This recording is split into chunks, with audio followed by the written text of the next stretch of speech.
پھر آیت نمبر 1۔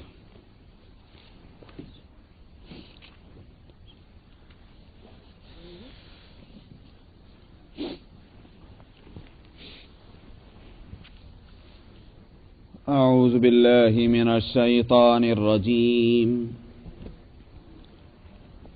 بسم اللہ الرحمن الرحیم۔ یا ایہا المدثر قم فانذر وربک فکبر وثیابک فطہر والرجز فاہجر ولا تمنن تستكثر ولربك فاصبر فإذا نقر في الناقور فذلك يومئذ يوم عسير على الكافرين غير يسير ذرني ومن خلقت وحيدا وجعلت له مالا ممدودا وبنين شهودا ومهدت له تمهيدا ثم يطمع أن أزيد كلا إنه كان لآياتنا عنيدا سأرهقه صعودا إنه فكر وقدر فقتل كيف قدر ثم قتل كيف قدر ثم نظر ثم عبس وبسر ثم أدبر واستكبر فقال إن هذا إلا سحر يؤثر إن هذا إلا قول البشر سأصليه سقر وما أدراك ما سقر لا تبقي ولا تذر لواحة للبشر عليها 19 وما جعلنا أصحاب النار إلا ملائكة وما جعلنا عدتهم إلا فتنة للذين كفروا ليستيقن الذين أوتوا الكتاب ويزداد الذين آمنوا إيمانا ولا يرتاب الذين أوتوا الكتاب والمؤمنون وليقول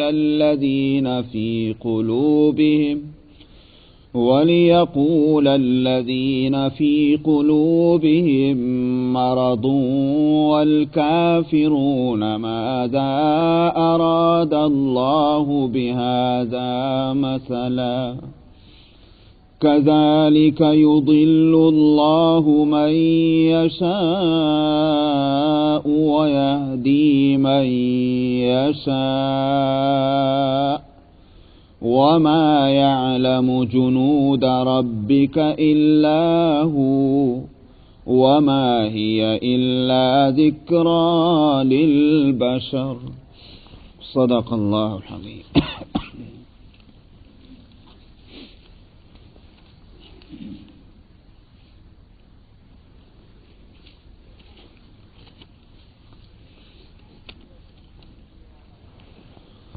اس سورت کا نام سورہ المدثر ہے۔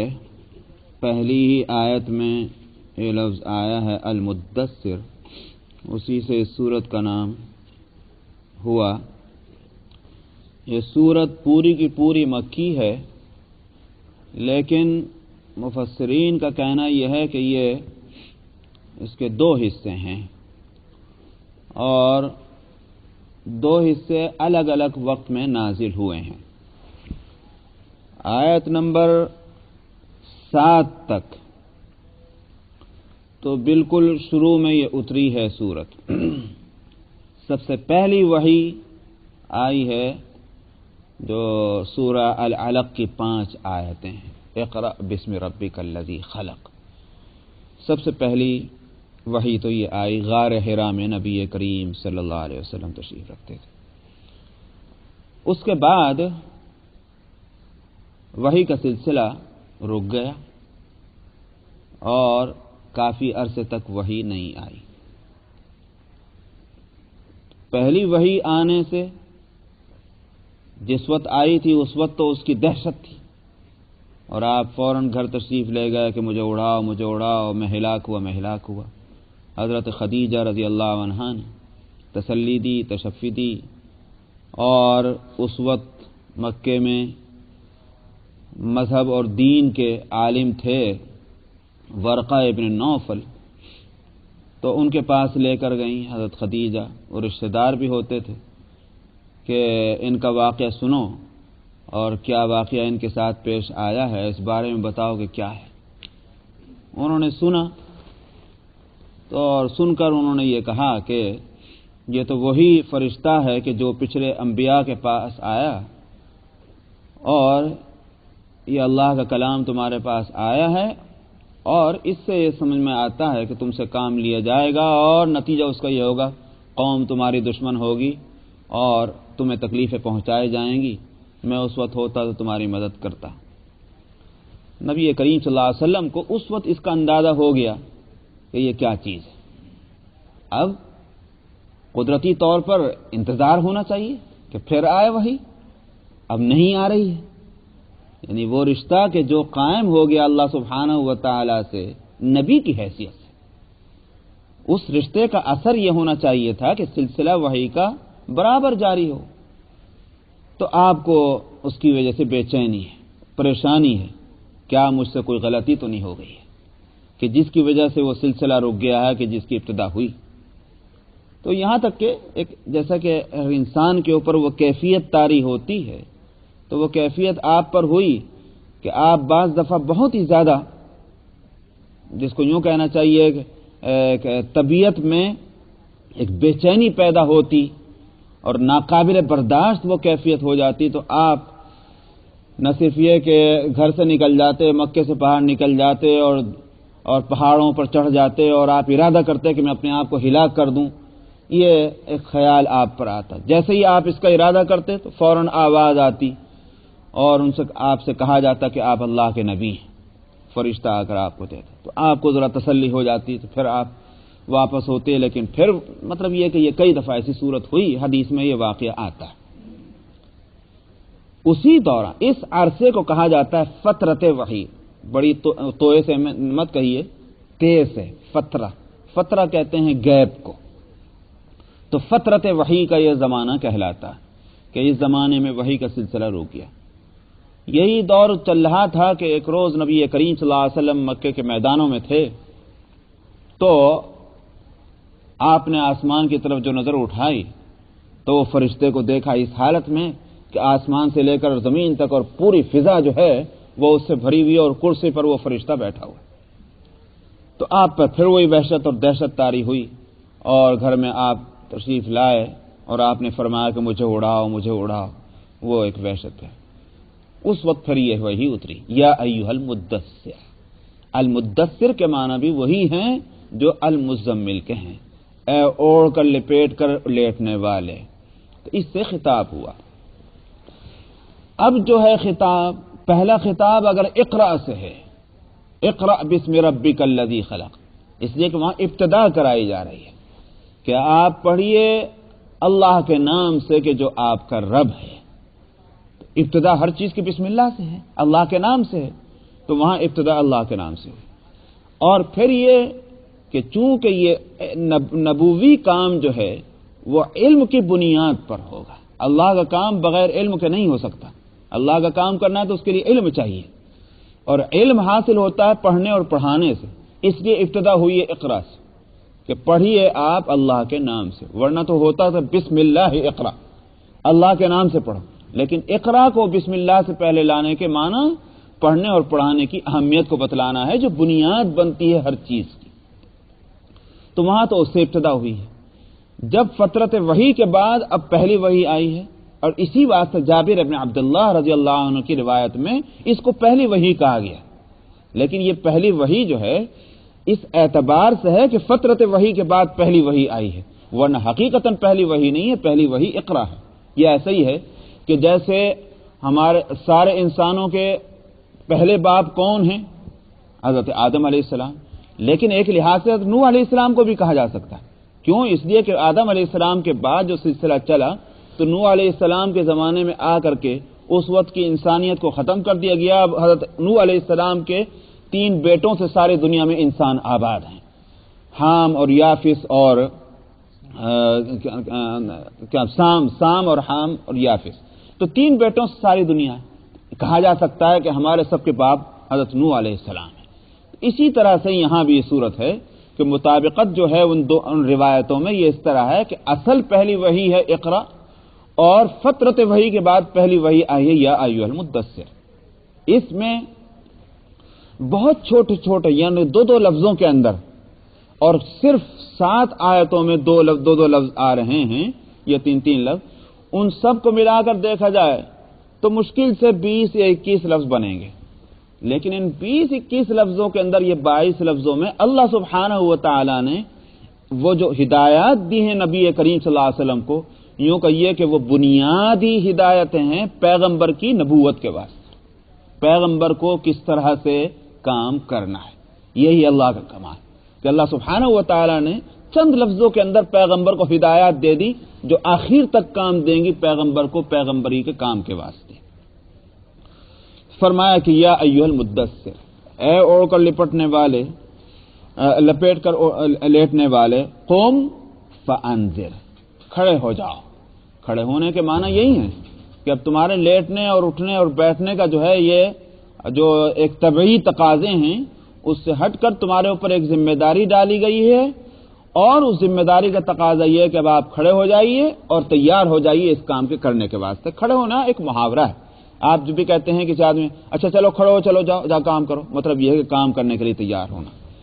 فانذر، کیا کام کرنا ہے؟ فرمایا کہ لوگوں کو خبردار کیجئے، ڈرائیے، یہ کام آپ کو دیا جا رہا ہے۔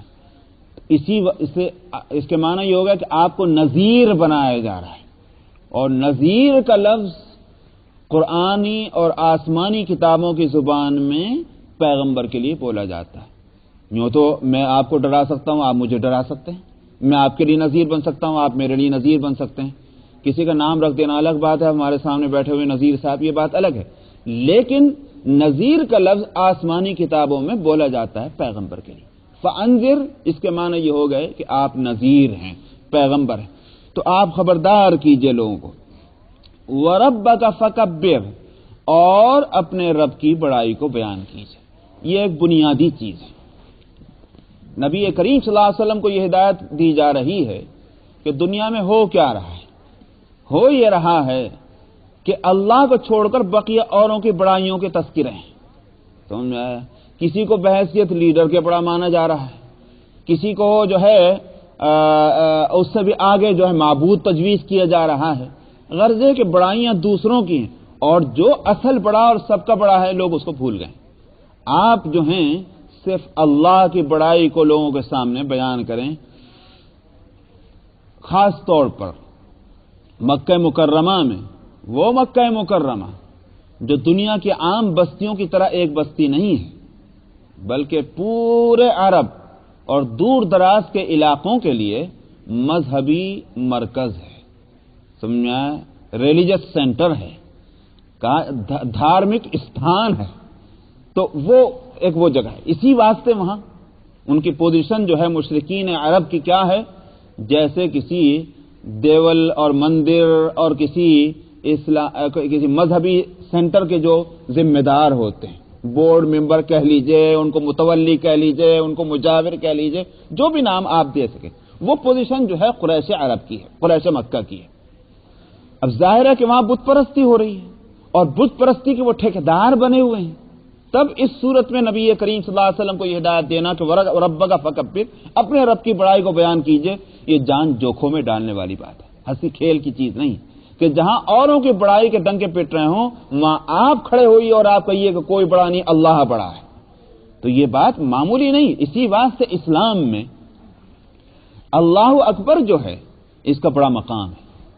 ویسے تو سمپل لفظ ہے، ہم مسلمانوں کے لیے تو اس کے اندر کوئی خاص بات نہیں، بھئی ہاں اللہ تو بڑا ہے، لیکن واقعہ یہ ہے کہ اسلام میں اس کو اہمیت اتنی دی گئی ہے کہ آپ جس وقت اذان دیتے ہیں تو اس کی ابتدا کہاں سے؟ اللہ اکبر اللہ اکبر، اور پھر ایک ہی دفعہ نہیں، دو دفعہ کہا جا رہا ہے، بلکہ 4 دفعہ کہا جا رہا ہے شروع میں، اللہ اکبر اللہ اکبر اللہ اکبر اللہ اکبر، اور پھر ختم بھی ہو رہا ہے تو اللہ اکبر لا الہ الا اللہ۔ اقامت کہتا ہے ایک شخص نماز کے کھڑے تیاری کی اطلاع دیتا ہے، اس میں بھی اللہ اکبر سے ابتدا ہے۔ پھر خود نماز کی ابتدا کہاں سے ہو رہی ہے؟ اللہ اکبر سے، سمجھ میں آیا؟ اور آپ اگر اپنے کھانے کے لیے کوئی جانور کو ذبح کرتے ہیں، اپنے لیے کھانے کے قابل بناتے ہیں آپ اس کو، اس وقت بھی کیا کہتے ہیں؟ بسم اللہ اللہ اکبر۔ تو تکبیر جو ہے اللہ اکبر، یہ اسلام میں بڑی اہمیت اس کی۔ یہی وجہ ہے کہ جب آپ کسی چیز پر تعجب کا اظہار کرتے ہیں، کسی چیز کی تائید کرتے ہیں اور کوئی نعرہ لگاتے ہیں آپ، تو آپ کیا کہتے ہیں؟ اللہ اکبر، اللہ سب سے بڑے۔ تو تکبیر کی اسلام میں بڑی اہمیت ہے۔ وَرَبَّكَ فَكَبِّرْ، اپنے رب کی بڑائی بیان کیجئے۔ تو ہم جب خوشی کے موقع پر، تعجب کے موقع پر، کسی چیز کے تائید کے موقع پر ہم کہتے ہیں اللہ اکبر، اس کے معنی کیا ہے کہ سب چیزوں سے، ساری شخصیتوں سے بڑھ کر اللہ کی ذات ہے، اس وقت اس کا آپ اعلان کرتے ہیں۔ وَثِيَابَكَ فَطَهِّرْ، تو پیغمبر کا جو سب سے بنیادی کام ہے وہی عقیدہ توحید کی تبلیغ ہے، جس میں اللہ کی کبریائی کو اور اللہ کی بڑائی کو بتلانا ہے۔ تو بنیادی بات تو یہ ہوئی۔ دوسری بات، یہاں تک تو ہوا کہ پیغمبر کو کام کرنا کیا ہے، تو کرنا ہے انذار، لوگوں کو ڈرانا، خبردار کرنا، اور بنیادی تعلیم کیا ہے؟ اللہ کی کبریائی۔ یہ 2 چیزیں آ گئی۔ تیسری چیز یہ کہ پیغمبر کو خود کیسے رہنا چاہیے۔ یہ تھوڑی ہے کہ پیغمبر کو اپنے آپ کو تیار کرنے کے لیے کچھ نہیں کرنا، خالی اللہ کا پیغام پہنچاتے رہیے۔ پیغمبر کو جو ہے اپنی زندگی وہ بنانی چاہیے کہ جو کام اس کو کرنا ہے اس کام کے مناسب اس کی زندگی ہو۔ اس کے لیے کیا ہدایت دی گئی؟ فرمایا وَثِيَابَكَ فَطَهِّرْ۔ ثیاب ثوب کی جمع ہے۔ ثوب کہتے ہیں حقیقتاً، اور جو اس کے اصل معنی ہے اس کے لحاظ سے کپڑے کو۔ کپڑا ظاہر ہے کہ جب آپ کہتے ہیں اپنے کپڑے ٹھیک کر لو تو اس کے معنی یہ نہیں کہ کوئی تھان بازار سے لائیے اس کو ٹھیک کر لیجئے۔ مراد یہ ہوتا ہے کہ جو کپڑے آپ پہن رہے ہیں، جو ڈریس آپ کے اوپر ہے، جو یوز کرتے ہیں آپ، وہ کپڑے مراد ہیں۔ وَثِيَابَكَ فَطَهِّرْ، اپنے کپڑوں کو پاک صاف رکھیں۔ کپڑوں کی پاکی اور صفائی اور طہارت جو ہے، ان میں دونوں چیزیں آ جاتی ہیں، پاکی بھی ہے اور ستھرائی بھی ہے۔ اگرچہ عربی میں ستھرائی اور صفائی کے لیے ایک دوسرا لفظ آتا ہے، وہ ہے النظافہ، اور طہارت جو ہے اس میں یہ دونوں چیزیں آ جاتی ہیں۔ طہارت میں پاکی بھی ہے اور ستھرائی بھی ہے، اس لیے قرآن میں یہاں نظف کا لفظ نہیں لائیں۔ نظف کے معنی آتے ہیں خالی ستھرائی کے۔ آج دوسری قوموں میں نظافت تو ہے، لیکن طہارت کا نہ صرف یہ کہ کانسیپٹ نہیں ہے دوسری قوموں میں، ان کے ہاں تو یہ لفظ ہی سرے سے نہیں ہے۔ تو میں آپ ڈکشنری دیکھتے چلے جائیے دوسری زبانوں کے، لیکن طہارت جو عربی کا لفظ ہے اور جو معنی اس کے اندر ہیں اور جو اس کا امپلیمنٹیشن ہے، اس کے لحاظ سے آپ دیکھیں تو پوری دوسری زبانیں خالی ہیں۔ یہ اسلام میں اندر ایک لفظ یہ آیا ہے طہارت کا، تو فرمایا فطہر۔ اس لیے میں نے کہا کہ اس میں پاکی بھی ہے اور ستھرائی بھی ہے۔ اسی واسطے پاک کرنے کے واسطے تو محض ایک نجاست کو دور کرنے کے لیے تو اتنا بھی کافی ہے کہ مثال کے طور پر آپ کسی چیز کو رگڑ دیجئے، آپ نے رگڑ دیا، وہ نجاست دور ہو گئی، ٹھیک ہے، لیکن طہارت کا لفظ جو ہے مکمل طور پر کب اس پر آئے گا کہ اس میں نظافت بھی ہو، ستھرائی بھی ہو اور پاکی بھی ہو۔ اسلام میں اس کی اتنی اہمیت ہے کہ میں نے کہا کہ دوسری زبانوں میں تو یہ لفظ ہی سرے سے نہیں ملے گا، اور اسلام میں حال یہ ہے کہ کہ آپ فقہ کی کوئی کتاب بھی اٹھا کے دیکھ لیں، فقہ اسلامی کی، اور اسی طرح سے احادیث میں کہ مستقل باب جو ہے کتاب الطہارہ کے نام سے آپ کو احادیث کی کتابوں میں ملے گی اور فقہ کی کتابوں میں ملے گی۔ نہ صرف یہ کہ باب ہے بلکہ اتنی ڈیٹیل اس کی طہارت کے مسائل کی ہیں کہ جس سے تعجب ہوتا ہے کہ صاحب ہمارے ہاں مدارس کے اندر فقہ کے اندر بہت سب سے پہلی جو کتاب عالم کے کورس میں پڑھائی جاتی ہے اس کا نام ہے نور الایضاح۔ ہم نے جب یہاں وہ کتاب ایک دو تین صاحبوں کو پڑھائی اور اس میں مسئلہ پہلے ہی جو آیا وہ کتاب المیاہ کا، ماء کی جمع میاہ ہے، پانی کی قسمیں۔ اب وہ پانی کی قسمیں جو بتلائی گئی ہیں تو کہنے لگے تو آج تک ہم نے پڑھا ہی نہیں تھی کہ پانی کی بھی اتنی قسمیں ہوتی ہیں۔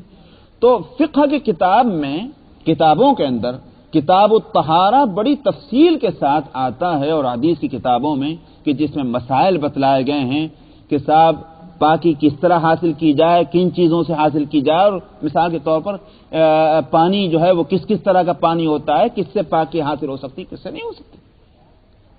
پھر یہ کہ کون سی چیز کو پاک کرنے کے لیے طریقہ کار کیا ہے، مثلا پیشاب اور پاخانہ یا اور طرح کی گندگیاں ہیں، آپ اس کو دور کرنے کے بعد 3 مرتبہ اگر بدن کو یا کپڑے کو دھو لیتے ہیں تو اس کے بعد آپ کہیں گے طہارت حاصل ہو گئی ہے۔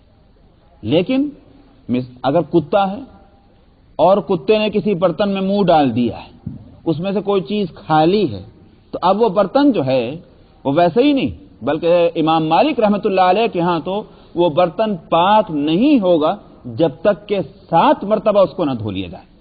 نہ صرف یہ کہ 7 مرتبہ دھونا، بلکہ یہ کہ پہلے مٹی سے اس کو اچھی طرح سے مانج بھی لیا جائے، نجاست دور کر کے۔ مٹی خود ایک چونکہ صاف کرنے والی چیز ہے، مٹی سے مانجیے اور 7 مرتبہ اس پر پانی گزاریے، جب جا کر وہ پاک ہوگی۔ تو طہارت، میں نے کہا کہ طہارت کی اتنی اہمیت اسلام میں آئی ہے۔ آج بدقسمتی سے ہماری حالت یہ ہے کہ اسلام تو پس پشت، دوسروں کو دیکھا دیکھی جو ہے وہ ہمارے یہاں، ہم نے بھی اس صفائی کا ایک سسٹم کو لیا ہوا ہے۔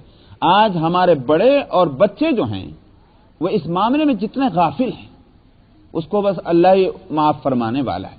آپ جانتے ہیں کہ نجاست کا مسئلہ اسلام میں اتنا اہم ہے کہ نبی کریم صلی اللہ علیہ وسلم ایک موقع پر کچھ صحابہ رضی اللہ عنہم کے ساتھ تشریف لے جا رہے تھے اور آپ کا گزر 2 قبروں کے اوپر سے ہوا، تو آپ نے فرمایا کہ انہما یعذبان وما یعذبان بکبیر، آپ نے فرمایا ان پر عذاب ہو رہا ہے دونوں قبروں پر، اور آپ نے فرمایا کسی بڑی بات کی وجہ سے عذاب نہیں ہو رہا ہے۔ یعنی کوئی بڑی بات کے معنی یہ نہیں ہے کہ وہ حقیقتاً چھوٹی بات ہے، اللہ کا عذاب جو ہے وہ ایسا تھوڑی کہ چھوٹی بات پہ ہوگا۔ بکبیر کے معنی وہاں علماء نے بتلائے ہیں کہ بکبیر کے مطلب یہ ہے کہ اس کو بڑا نہیں سمجھا جاتا تھا، معمولی بات سمجھی جا رہی تھی، حالانکہ وہ قابل عذاب ہے۔ ان میں سے ایک کے بارے میں آپ نے فرمایا کہ یہ پیشاب کے چھینٹوں سے اپنے کپڑوں کو نہیں بچاتا تھا۔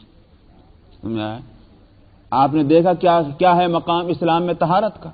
آج ہماری حالت یہ ہے کہ ہمارے بڑے، ہمارے بچے جو ہیں اس جو پبلک واش روم کے اندر اپنے ساکس پہنے ہوئے چلے جاتے ہیں اور کوئی کیئر نہیں کرتے کہ صاحب کیا ہوگا کیا نہیں ہوگا۔ یہاں بھی میں دیکھتا ہوں بہت سے لوگوں کو اس واش روم میں جاتے ہیں اور ننگے پیر چلے گئے اور ننگے پیر مسجد تک چلے آ گئے، سمجھا، اور پیر بھیگے ہوئے ہوں گے، خدا جانے اس کا فلور کیسا ہے کیسا نہیں، بے احتیاطی کی بات ہے۔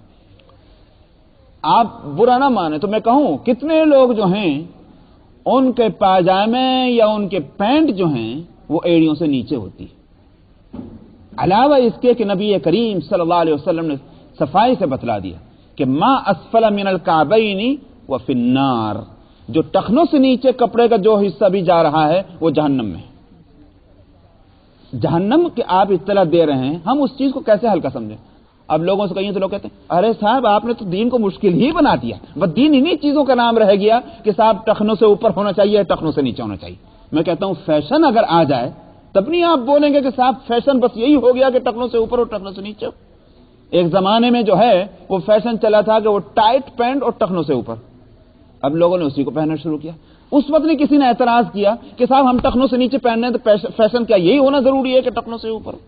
فیشن آ جائے داڑھی رکھو تو داڑھی رکھ لیں گے، فیشن آ گیا کہ صاحب ٹخنوں سے اوپر پہنو تو وہ پہنیں گے، اور ٹخنوں سے نیچے تو ٹخنوں سے نیچے جو جا رہا ہے، علاوہ حدیث کی اس حدیث کی مخالفت کے جو ایڑیوں سے نیچے کپڑا جائے گا تو زمین پہ چلتے پھرتے کیا ہوگا؟ اس کا گندگی لگ سکتی کہ نہیں لگ سکتی؟ اسلام تو طہارت کے مسئلے کو لے رہا ہے، اور ہم جو ہے فیشن کے پیچھے جو ہے اس پہ جا رہے ہیں کہ جانے دو کپڑا جہاں جا رہا ہے جانے دو۔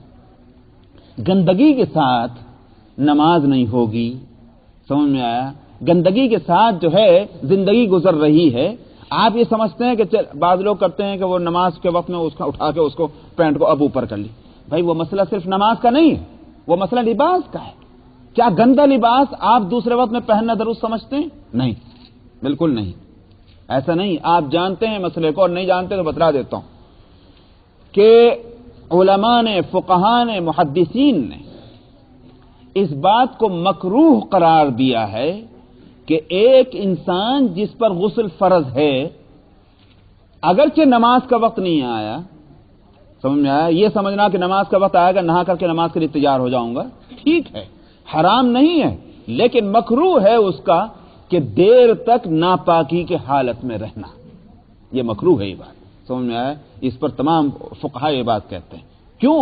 اس لیے کہ انسان کو پاک صاف حالت میں رہنا چاہیے۔ عقل بھی اس کو مانتی ہے، خدا جانے کس کی زندگی کا وقت کتنا کب پورا ہو جائے، سمجھ میں آیا؟ نہیں معلوم۔ خدا نہ خواستہ اگر اس کی جان ایسی حالت میں نکل رہی کہ وہ ناپاک ہے، ایک تو یہ کہ بھئی اختیار نہیں تھا، موقع نہیں مل سکا، ارادہ تھا، وہ بات الگ ہے۔ اسی لیے میں کہہ رہا ہوں ناجائز اور حرام نہیں، لیکن مکروہ کیوں ہے؟ وہ اسی واسطے کہ ایک مسلمان کو پاک حالت میں رہنا چاہیے۔ دوسری وجہ ایک اور یہ بھی ہے کہ فرشتے جو ہیں، رحمت کے فرشتے، اللہ کے فرشتے، وہ پاکی کو پسند کرتے ہیں کہ ناپاکی کو پسند کرتے ہیں؟ سمجھ میں آیا؟ وہ پاک تو پاکی کو پسند کریں گے۔ ایک انسان جو ناپاک ہے اس کے پاس شیطان تو آئے گا، فرشتہ کہاں کو آئے گا؟ سمجھ میں آیا؟ شیطان ناپاکی کو پسند کرتا ہے، وہ تو آ سکتا ہے لیکن رحمت کے فرشتے نہیں آ سکتے۔ ہاں اگر کسی کو تعویل ہی کرنی ہو تو وہ بات الگ ہے، سمجھ میں آیا؟ ایک صاحب جو ہیں بڑی جرت کے ساتھ، وہ آپ نے وہ حدیث تو سنی ہوگی کہ فرشتے رحمت کے اس گھر میں نہیں آتے جس میں کتا اور تصویر ہو۔ تصویر سمجھ میں آیا؟ ہم دونوں میں کتنے بڑے ذریعے ہوتے چلے جا رہے ہیں، سمجھ میں آیا؟ کتے کے بارے میں بھی اور اسی طرح تصویروں کے بارے میں۔ کون سا گھر وہ ہے کہ جس کے اندر آپ کو تصویریں نظر نہ آتی ہیں، تصویریں لگاتے ہیں؟ اور حدیث میں یہ ہے، تو وہ ایک جگہ تصویر لگی ہوئی تھی، اور صاحب کہنے کہ آپ نے تصویر لگا رکھی، رحمت کے فرشتے نہیں آتے؟ تو کہنے کہ رحمت کے فرشتوں کو دیوار کے ساتھ ٹچ ہو کے آنے کی کیا ضرورت ہے؟ سمجھ میں آیا؟ ایسی تعویلیں کیجیے تو ہمارے پاس کیا علاج ہے؟ سمجھ میں آیا؟ تو عقل مندوں کی عقل جو ہے وہ انہی چیزوں کے اندر کام کرتی ہے۔ کاش یہ عقل جو ہے ہماری یہ قرآن اور حدیث کے سمجھنے میں اور اس کو اپنے اوپر نافذ کرنے میں لگ جاتی۔ تو میں یہ عرض کر رہا تھا کہ یہ ساری چیزیں جو ہیں، اسلام دراصل ایک مزاج بناتا ہے، پاکی کا، صفائی کا، ستھرائی کا، اور ہم اس کے اگینسٹ جا رہے ہیں اور اسی کو ہم صحیح سمجھتے ہیں، یہ بالکل غلط ہے۔ اسلام صفائی پسند ہے، سلیقہ پسند ہے۔ نبی کریم صلی اللہ علیہ وسلم کی زندگی کیا تھی؟ نبی کریم صلی اللہ علیہ وسلم کی زندگی کو اگر ہم دیکھتے ہیں تو وہ یہ کہ جتنے سلیقے کی چیزیں ہیں وہ آپ کو پسند ہیں۔ کھانے میں صفائی اور ستھرائی، اسی طرح سے آپ کو بدبونی خوشبو پسند تھی، نبی کریم صلی اللہ علیہ وسلم کو خوشبو پسند ہے، اور اتنی پسند ہے کہ آپ نے یہ ہدایت دے دی کہ 3 چیزیں وہ ہیں کہ ان کو واپس بھی نہیں کیا جانا چاہیے اگر ہدیے میں ملے۔ وہ 3 چیزوں میں کیا چیز ہیں؟ آپ نے فرمایا ایک تو تکیہ، آپ بیٹھے ہوئے اگر کوئی شخص آپ کو تکیہ پیش کرے، ٹیک لگا لیجئے، یہ ان چیزوں میں ہے کہ جس کو واپس نہیں کیا جائے۔ دوسری چیز دودھ ہے کہ دودھ اگر پیش کیا جائے کسی کو ہدیے میں، وہ ثلاث لا ترد، اس کے اندر یہ بھی آ جاتا ہے، دودھ کو واپس نہ کیا جائے، اس ہدیے کو قبول کر لینا چاہیے۔ اور تیسری چیز آپ نے فرمائی ہے وہ ہے خوشبو، عطر، پرفیوم کا لفظ جو ہے وہ اس کو ذہن میں رکھا جائے کہ پرفیوم کا لفظ عام نہیں کہ جس کے اندر الکوہل بھی ملا ہوا ہو، میرا مطلب ہے عطر جس کو عربی میں کہتے ہیں، کہ وہ خوشبو جو حلال ہے اس کو واپس نہ کیا جائے۔ ظاہر ہے کہ یہ کیا بتلا رہی بات کہ خوشبو ایک اچھی چیز ہے جس سے انسان کی طبیعت میں پاکیزگی پیدا ہوتی ہے۔ ویسے بھی ایک بات ہم آپ کو بتلائیں، اور وہ یہ کہ آپ اچھی چیز کو اچھے برتنوں میں رکھتے ہیں، خراب چیز کو خراب برتنوں میں رکھتے ہیں، ہے کہ نہیں بات؟ یہ جتنی اچھی چیز ہوگی اس کے واسطے رکھنے کے بعد اتنا ہی اچھا انتظام آپ کریں گے، دونوں میں مطابقت پیدا کرنے کے واسطے۔ خراب چیز کو اچھے برتن میں رکھیں، کہنے لگے میاں کیا آپ نے اس کی بھی شان گرا دی، کیا مطلب؟ دونوں میں مطابقت نہیں ہے۔ اور اعلیٰ درجے کی چیز کو خراب چیز میں رکھ لی تب بھی مطابقت نہیں، وہ بھی غلط ہے۔ جب یہ فلسفہ سمجھ میں آیا، روح اگر پاکیزہ ہے تو وہ بدن ناپاک، بدن کے اندر ناپاک کپڑوں کے اندر اس کو چین نہیں ملے گی۔ روح کی پاکیزگی جو ہے وہ بتلاتی ہے اس بات کو کہ بدن اور کپڑے پاک صاف ہونے چاہیے اور سلیقے کے ہونے چاہیے۔ لیکن آج غضب کیا ہے؟ غضب یہ ہے کہ ہم نے اپنا مزاج ہی الٹا کر دیا ہے۔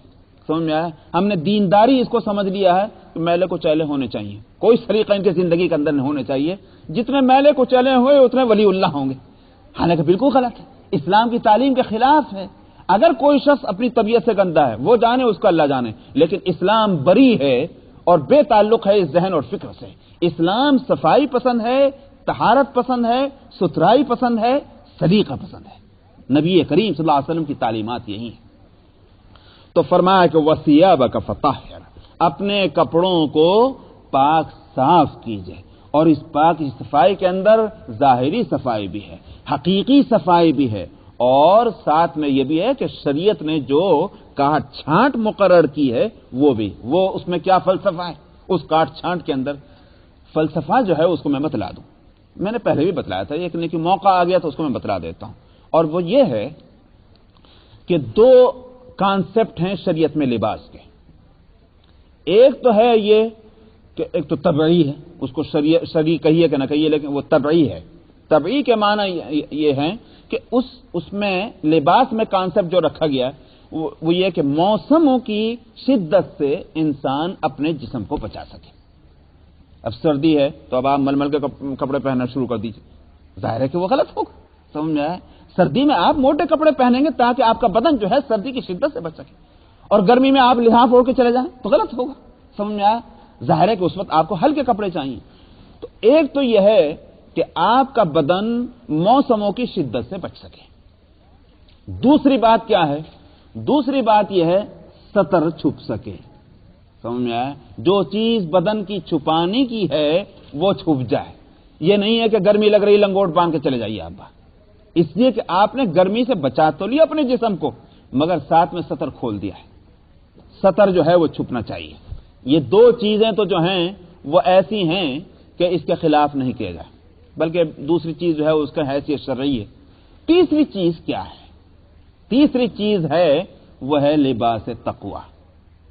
اس کو، ان تینوں باتوں کو ایک ہی آیت میں اللہ سبحانہ و تعالی نے فرما دیا، یا بنی آدم قد انزلنا علیکم لباسا یواری سوآتکم وریشا ولباس التقوی ذالک خیر۔ اے بنی آدم، ہم نے اتارا ہے تمہارے لیے ایک لباس کہ جو تمہیں موسموں کی شدت سے بچائے اور تمہارے ستر کو بھی چھپائے، اور فرمایا تقوی والا لباس جو ہے وہ تو بہتر ہے۔ تقوی والے لباس کے معنی کیا ہیں؟ تقوی والے لباس کے معنی پہلے اس کو یوں سمجھ لیجیے آپ، لباس جو ہے یا تو انسان کے پروفیشن کو بتلاتا ہے، یعنی، اور یہ انسان کی طبیعت اور فکر و خیال کیا ہے، اس کا ذوق کیا ہے، وہ اس کو بتلاتا ہے۔ اگر انسان جو ہے متکبر ہے تو اس کے لباس ہی سے آپ سمجھیں گے تکبر ٹپک رہا ہوگا، وہ لباس ہی ایسا چوز کرے گا، ایسا منتخب کرے گا کہ جس سے اس کی بڑائی ظاہر ہوتی ہو۔ اسی طرح سے اگر کوئی شخص زنانہ طبیعت رکھتا ہے، سمجھ میں آیا، تو اس کے لباس کے اندر وہ زنانہ پن آپ کو محسوس ہوگا۔ اسی طرح عورتیں ہیں، اگر وہ مردانے پن کو پسند کرتی ہیں تو ان کے لباس کے اندر مردانگی ہوگی، سمجھ میں آیا۔ ایک بہادر انسان ہے وہ لباس ایسا پسند کرے گا جس میں اس کی پہلوانیت جو ہے وہ نمایاں ہو۔ لباس انسان کے مزاج کا ترجمان ہوتا ہے اور ریپرزینٹ کرتا ہے۔ جب یہ فلسفہ ہے ساری دنیا میں مسلم، سوال یہ کہ دینداری بھی تو ایک چیز ہے۔ اسلام یہ چاہتا ہے کہ انسان کے لباس سے اس کی دینداری، فکر آخرت، خوف خدا جو ہے وہ ظاہر ہونا چاہیے۔ اسی کو ایک لفظ میں کہا گیا لباس التقوی۔ اسی لیے علماء نے یہ بات کہی کہ لباس تقوی کے معنی یہ ہیں کہ جس دور میں بحیثیت مجموع کے اہل تقوی جس لباس کو اپنے لیے منتخب کر لیں، اور ظاہر ہے کہ وہ خلاف شریعت نہیں ہو سکتا، سمجھ میں آیا، وہی لباس تقوی ہوگا، اور وہی لباس دین کہلائے گا، کہ جس میں نہ کبر و نخوت ہے، نہ بے انتہا مسکنت ہے بے وجہ، بس یہ کہ ایک شرافت انسان کی جو ہے اس سے ظاہر ہو، اور صفائی اور ستھرائی ظاہر ہو، اور وہ آدمی دیندار سمجھا جائے۔ تو فرمایا کہ یہ ساری چیزیں اسی کے اندر وثیابک فطہر کے اندر تمام مفسرین نے بیان کی ہیں۔ تو فرمایا کہ اپنے کپڑوں کو آپ پاک صاف کریں۔ یہاں ایک اور بھی بات ہے، یہ تو ہے حقیقی معنی کے لحاظ سے، میں نے کہا ثیاب ثوب کی جمع ہے اور ثوب کے معنی کپڑے کے ہیں، مجازی معنی بھی ہیں، اور مجازی معنی کے معنی یہ ہوتے ہیں کہ ایک لفظ استعمال اپنے معنی سے ہٹ کر دوسرے معنی میں ہو رہا ہو، اس کو کہتے ہیں مجازی۔ تو کپڑے کا لفظ عادت اور اخلاق کے لیے بھی استعمال ہوتا ہے۔ مثال کے عربی میں کہا جاتا تھا کہ صاحب فلان طیب اللباس یا احسن اللباس، اس سے مراد ہوتا تھا کہ فلانا آدمی اچھے اخلاق کا ہے۔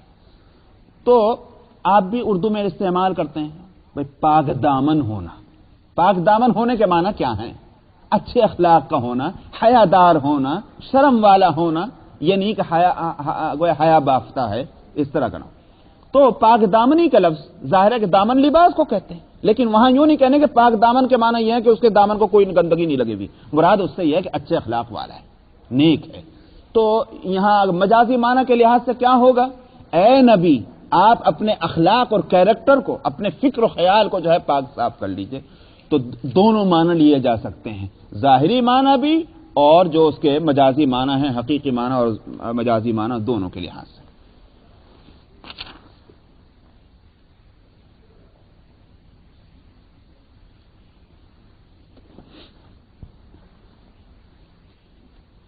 بات پیچھے چلی جاتی ہے، وہ تو ایسی چیز ہے کہ دیکھنا اس کا ہے کہ تصویر کی ممانعت کی وجہ کیا ہے۔ ہاتھ سے بنانا، اس میں دو خرابیاں، اور ہاتھ کے بجائے کسی چیز سے بنانا، اس میں ایک خرابی ہے۔ ہاتھ سے بنانے میں دو خرابیاں کیا ہیں؟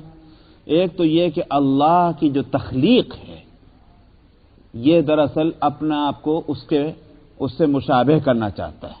اسی واسطے جو حدیث میں آتا ہے کہ اللہ سبحانہ و تعالی تصویر بنانے والوں سے کہیں گے ان کی تصویر لا کر کے اس میں جان ڈالو، اس لیے کہ تم نے میری ہمسری کی تھی، میری برابری کی تھی کہ میں مخلوق بناتا تھا، تم نے بھی مخلوق جاندار بنانے کی کوشش کی تھی، تو جان ڈالو، تم میرے برابر ہو۔ تو ہاتھ سے بنانے میں تو یہ ایک خرابی یہ ہوئی، اور دوسری خرابی جو ہے وہ میں بھی بتا رہا ہوں، وہ ہر صورت میں ہے، چاہے وہ ہاتھ سے بنے چاہے کسی اور چیز سے بنے۔ دوسری خرابی کی وجہ جو ہے وہ یہ ہے کہ تصویر ہی دراصل ذریعہ بنا ہے پچھلی امتوں میں شرک اور بت پرستی کا، کہ پہلے یہ ہوا کہ جو اللہ والے تھے، نیک تھے، بزرگ تھے، ان کی یاد کو باقی رکھنے کے واسطے ذہنوں میں کہ اگر وہ یاد رہیں گے تو ہم اللہ کی عبادت کرتے رہیں گے، ان کو بھول گئے، ان کے طور و طریق کو بھول جائیں گے تو ان جیسی عبادتوں کو بھی ہم چھوڑ بیٹھیں گے۔ جذبہ یہ تھا۔ اس کے لیے انہوں نے کیا کیا؟ کچھ دن تک تو اپنے ذہن میں یاد رکھا، یہ خیال ہوا بھول جائیں گے تو انہوں نے تصویریں بنانی شروع کی دیواروں کے اوپر۔ وہ زمانہ وہ ظاہر ہے کہ مشین کا تو تھا نہیں، دیواروں پر اپنے کوئلے سے، مٹی سے بنانا شروع کر دیا، اور ہوتے ہوتے وہ بت بننے لگے پورے کے پورے۔ تو تصویر سے دراصل اس کی شرک اور بت پرستی کی ابتدا ہوئی ہے۔ یہ دوسری وجہ ہے، جہاں تک اصل علت تو شریعت کا منع کرنا ہے، لیکن منع کرنے کے پیچھے کیا چیزیں کار فرما ہیں، وہ یہ دو وجہ ہیں۔ تو جہاں تک دوسری وجہ کا تعلق ہے وہ تو ہر صورت میں ہے کہ چاہے وہ ہاتھ سے بنائی ہوئی ہو چاہے کسی اور چیز سے بنائی ہوئی ہو، تو اس کی ممانعت جو ہے اس کو ذہن میں رکھا جانا چاہیے، اور کہ ممانعت کی غرض اور وجہ کیا ہے۔ کم سے کم اگر تعویل کر کے، بالفرض اگر تعویل کر کے یوں بھی کہا جائے کہ صاحب اس کو تصویر کہتے ہی نہیں سرے، تو بھی میں کہتا ہوں کہ جو چیز ممانعت سے قریب ہو، کیا ضروری ہے کہ آپ وہ کام کریں ہی؟ ہاں بے شک اگر ایسی کوئی مجبوری ہو قانون کے لحاظ سے، مثال کے طور پر آپ کے اختیار میں نہیں کہ آپ اس قانون کو بدلیں کہ آپ کو پاسپورٹ چاہیے اور پاسپورٹ میں آپ کو تصویر دینی پڑ رہی ہے، اگر اس طرح کے قانون ہو، مجبوریاں ہوں، تو چلیے اس تعویل پر آپ عمل کرتے ہوئے آپ دے رہے ہیں۔ لیکن یہ کہ باقاعدہ وہ کھیل بن گیا اور شوق بن گیا اور فیشن ہو گیا، میں سمجھتا ہوں کہ تصویر کی جو برائیاں ہیں وہ کم سے کم اس میں احتیاط ہونی چاہیے، اتنا تو میں کہہ ہی سکتا ہوں، واللہ اعلم۔ تو فرمایا کہ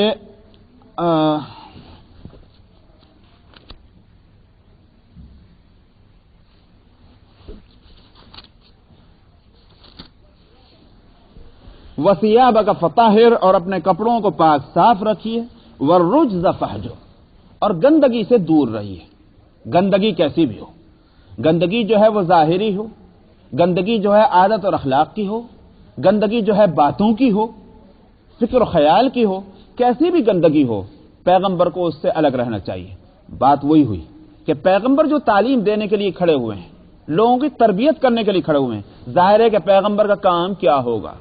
لوگوں کے اعمال کے درست کرنے کی فکر کریں گے، لوگوں کے اخلاق اور عادات کو درست کرنے کی فکر کریں گے، لوگوں کے فکر و خیال کو درست کرنا ہے۔ لیکن اگر خود ہی پیغمبر جو ہیں کپڑے بھی گندے ہیں، عادت اخلاق بھی خراب ہے، نعوذ باللہ، فکر و خیال بھی ان کا گندا ہے، وہ کیسے دوسروں کی اصلاح کریں گے؟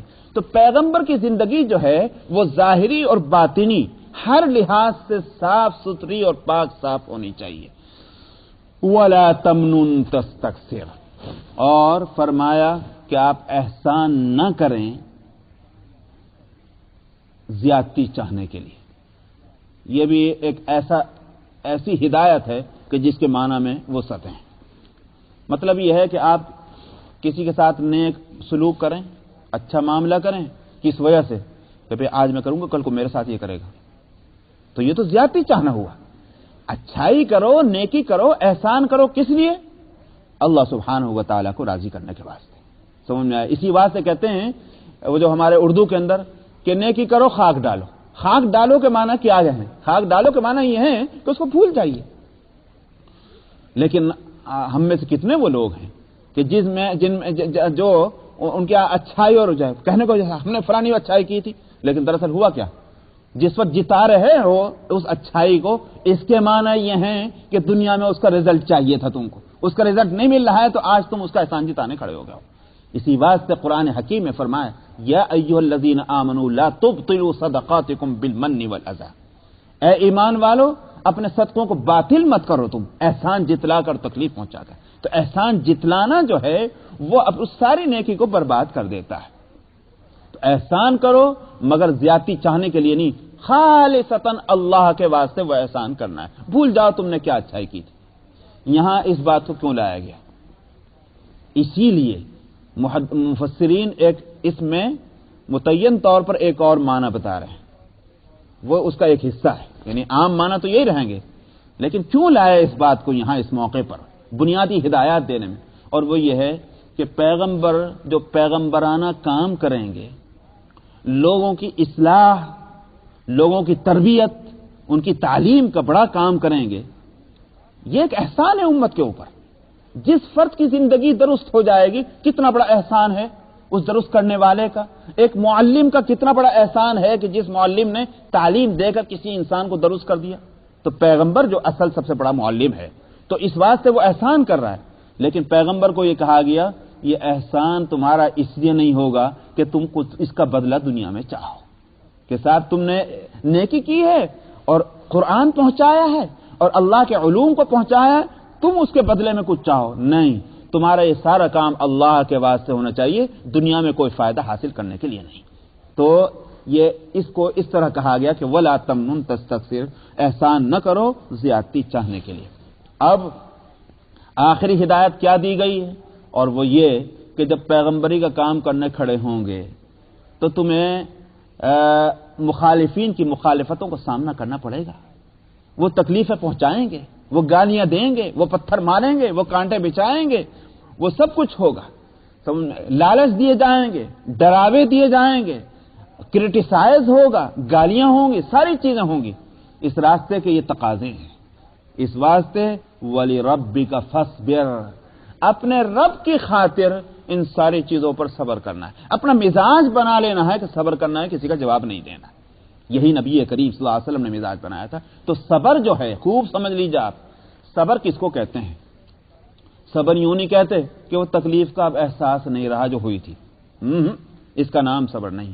یہ تو وقت گزرنے کے ساتھ ساتھ ہو جاتا ہے۔ سمجھ میں آیا؟ کوئی تکلیف ایسی نہیں کہ جو پائیدار ہو، وقت گزرنے کے ساتھ تکلیف اور تکلیف کا احساس کم ہو ہی جاتا ہے، مگر اس کو صبر نہیں کہتے۔ صبر کہتے ہیں جس وقت وہ تکلیف پہنچی اسی وقت ذہن اللہ کی طرف متوجہ ہو جائے اور یہ کہا جائے کہ جس اللہ نے مجھے راحت دی ہیں اسی اللہ کی طرف سے یہ تکلیف آئی ہے، لہذا میں اس کے لیے تیار ہوں۔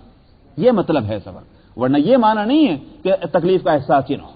اسی واسطے الصبر عند الصدمۃ الاولی، یہ کہا جاتا ہے کہ جس وقت تکلیف پہنچی ہے ٹھیک اسی وقت اپنے ذہن کو اللہ کی طرف متوجہ کر لینا، اس کا نام صبر ہے۔ اس لیے کہا ولی ربی کا فاصبر، اپنے رب کے خاطر صبر کیجئے، اپنے آپ کو بہادر بتانے کے واسطے بھی نہیں، کسی دنیاوی پالیٹکس اور مصلحت کے واسطے بھی نہیں، صرف اللہ کے لیے۔ یہ 7 آیتوں میں بڑی بنیادی ہدایتیں نبی کریم صلی اللہ علیہ وسلم کو دی گئیں، کیونکہ آپ کو بڑا کام کرنا ہے، بڑے کام کرنا ہے تو آپ کو اس کے لیے اس طرح تیار ہونا ہے، ظاہری اعتبار سے بھی اور باطنی لحاظ سے بھی، اخلاق اور کردار کے لحاظ سے بھی، اعمال کے لحاظ سے بھی، معاملات کے لحاظ سے بھی۔ یہ ساری ہدایتیں نبی کریم صلی اللہ علیہ وسلم کو دے دی گئی۔ بس اس کے بعد انشاءاللہ بقیہ آئندہ۔